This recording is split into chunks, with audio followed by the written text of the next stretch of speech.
power, nguvu, His anointing ana upako in your life. katika maisha yako. He has chosen you Amekuchagua for this very moment, hasa wakati huu, so that you may experience something new. ili uweze kupata maangamizi ya jambo jipya. I want to invite you to tell your neighbor, Ninataka nikukaribishe, mwambie jirani yako this is the time. kwamba huu ndio wakati.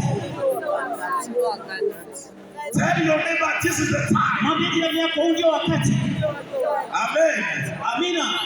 And today, Na leo the theme of our teaching fundisho au mada ya fundisho la leo is the intercession ni maombezi in the ministry of Jesus Christ. katika huduma ya Yesu Kristo. Maombezi katika huduma ya Yesu Kristo. Intercession in the ministry of Jesus Christ. Maombezi katika huduma ya Yesu Kristo. Beloved, Wapendwa, in the